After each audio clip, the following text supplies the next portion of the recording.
జోగి రమేష్ కుటుంబపు గొడవ వీడియోల సాక్షిగా జనం ముందుకొచ్చింది. అందులో ఇంట్లో పంచాయతీ జరిగినట్టు కనబడుతోంది. జోగి రమేష్ కోడలు ఎదురు తిరిగింది. తనతో కాపురం చెయ్యలేని భర్త గురించి అందరి ఎదుట నిలదీసింది. అందుకు తన తప్పుందని శారీరకంగా మానసికంగా తనకి తెలిసి కూడా మిగతా వాళ్ళు చెప్పడం వల్ల తాను పెళ్లి చేసుకున్నానని కొడుకు చెప్తున్నటువంటి ఆడియో ఒకవైపున కనబడుతుంది. అదేదో హిడెన్ ఆపరేషన్ టైప్లో తీశారు, అంటే చెప్పేటట్టు కాకుండా జాగ్రత్తగా తీసింది. అది ఒకవైపున దాంట్లో వాయిస్ అయితే అట్లాగా వాళ్ళ అబ్బాయి మాట్లాడినట్టు కనబడుతుంది. రెండో పక్కన డబ్బుల కోసమే మీరు ఈ గొడవంతా చేస్తున్నారు అంటూ జోగి రమేష్ వాళ్ళ కుటుంబం క్వశ్చన్ చేయడం, దానికి మేము డబ్బుల కోసమా, మీరు మా గొంతు కోశారు, ప్రశాంతంగా ఉన్నాం, నాకు గొంతు కోశారంటూ అమ్మాయి కోడలు ఆగ్రహం వ్యక్తం చేయడం, శుభ్రంగా మా నాన్న వ్యాపారం అది మేము చూసుకుంటున్న వాళ్ళని తీసుకొచ్చేశారు, రాజకీయం కోసము పలుకుబడి కోసము బిల్డప్ కోసం చేసి మా కొంపది ముంచారు అంటూ అత్తగారి ఏదైతే జోగి రమేష్ వాళ్ళ బియ్యంపురాలు మాట్లాడినటువంటి మాటలు ఇవన్నీ వినబడుతున్నాయి. ఓవరాల్గా ఈ వీడియోలు ఈ ఆడియోలే ఇప్పుడంతా కూడా వైరల్ అవుతున్నాయి. దాని మీద ఆల్రెడీ కేసు పెట్టి ఉన్నటువంటి నేపథ్యంలో మరి అరెస్టులు జరుగుతాయా, మళ్ళీ ఏమవుతుందో చూడాలి. ఇంట్లో వీళ్ళని ఏదో సంతోష పెడదామని, సరే నేను పెట్టలేకపోతున్నా, అది వేరే విషయం. ఇప్పుడు నేను వాళ్ళు ఏం అనుకున్నా, వాళ్ళు ఇప్పుడు ఏడ్చినా ఏం చేసినా ఏం చేయడానికి ఏం లేదు. ఇప్పుడైతే అప్పుడు ఉన్న పరిస్థితుల్లో అందరి మాటలు విని అందరి అంటే ఆ వాతావరణానికి నేను ఆ ప్రెషర్ ఫీల్ అయ్యి నేను ఈ పెళ్లికి ఒప్పుకున్నా. ఒప్పుకొని నేను మంచిగా ఉన్నామని చేసుకున్న తర్వాత మంచిగా ఉంటుందేమో, మెంటల్ గా ఫిజికల్ గా అన్ని బాగుంటాయేమో అనుకున్నా. ఫిజికల్ గా నా వల్ల అంటే మనం అందరికీ చెప్తున్నాయి కదా, నువ్వు ఇదే కదా కొనుక్కుంది. ఫిజికల్ గా కూడా ఏం చేయలేకపోయా కాబట్టి ఇంకా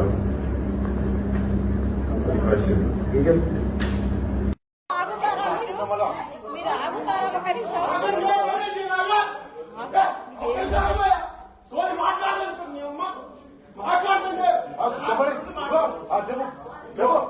నీవే జరిగిన అన్యాయమే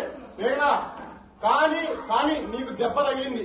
నీ నొప్పి మాకు నొప్పి రాదు, గుర్తుపెట్టుకో.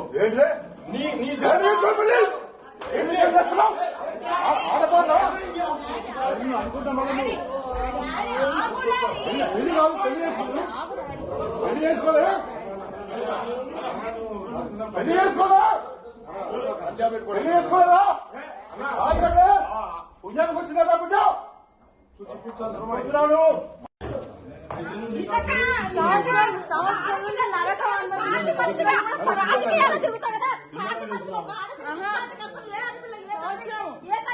సంవత్సరం నుంచి కష్టపడుతున్నా.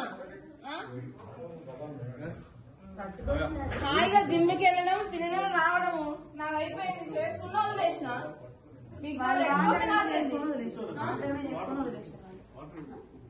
అదే జీవితం అనుకున్నప్పుడు నన్ను ఎందుకు చేసుకోవాలి? హాయిగా నా లైఫ్ లో నేను హాయిగా ఉన్నా. డాడీ షాప్ కి వెళ్తున్నా, హాయిగా ఉన్నా, నాది హ్యాపీ లైఫ్.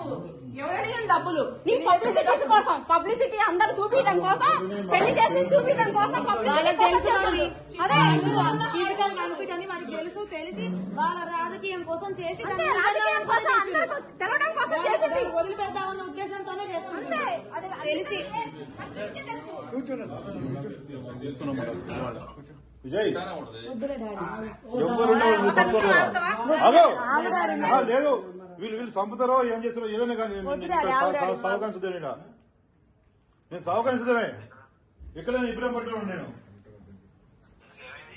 ఏం చూద్దామా ఆయన అట, నువ్వు తిండి లేకట సాతాడట. ఆయన నాకు భార్య కాదు, భార్య కూడా ఇక్కడ ఉంటుంది పుణ్యానికి కదా పైకి వచ్చినట్టు. ఎంత మంది నువ్వు నూటికి ఎంత వస్తే అంట డబ్బుల కోసం వచ్చిరా మీరు? డబ్బుల కోసం రామారా అన్న? అందరం ఉందాం ఉండని ఎన్నో ఉందా? డబ్బుల కోసం అంట. ఎన్ని అన్నా భరించినా, ఏం చేసినా లాస్ట్ కి ఇక్కడ నుంచి ఆషాఢం నుంచి వెళ్తుందా అని చెప్తే తాళి ఇక్కడ పెట్టుకొని ఇట్లా ఎన్ని చేసినా భరించినా అన్ని నా మనసులో ఉన్నాయి. ఇంకా ఎందుకు భరిస్తా నేను? వాడికి ఇట్లాంటి ఎన్ని పాపాలు తగిలే ఆ రోగం వచ్చింది, డ్రామాలంట, ఇంకేం వస్తుంది? మూసుకో, మూసుకో. నా అప్పుడు మీద నుంచే నా ఉంది కదా ఆ పాప స్వామిని ఎన్ని కాదు నేను అన్న నీకు కాదని చెప్పి ఎన్నో సార్లు పాపం ఆయన నా లైఫ్ లో నేను హ్యాపీగా ఉండేదాన్ని తీసుకోవచ్చు. అదే కదా సంవత్సరం నుంచి ఇంటికి వచ్చి పిల్లని ఇవన్నీ తీసుకొచ్చి నా పిల్లలకి పబ్లిసిటీ చేసి గొంతు కోసి అక్కడ కూర్చోబెట్టి ఇప్పుడు డబ్బుల కోసం అని ఇప్పుడు మాట్లాడుతున్నాడు. డబ్బుల కోసమా లేకపోతే ఇంకా తిండి పెడతా ఊకనే అందరు ఇంట్లో పని మనిషికి పెట్టినట్టు పెడతా ఎంతమంది రోజులు ఇంట్లో అందరు తింటున్నారు ఉంటారు, నువ్వు ఉంటావంటే మరి అందరు ఉండేటట్టే చేసిండు పెళ్లి. కదా? ఏంది మరి తిండికి లేక పంపిస్తుంది నా తిండికి లేక ఇక్కడికి వచ్చిందా నా బిడ్డ ఏమన్నా వీళ్ళ దాంట్లో అలవాటు అనుకుంటే చెప్పు శాంతంగా ఉంటే దాన్ని ప్రశ్న నేను ప్రతిసారి బిహేవియర్ సర్దుకుంది, నేను ప్రతిసారి బిహేవియర్ ఆడపిల్లని మొత్తం మొత్తం కట్టు నా జీవితాన్ని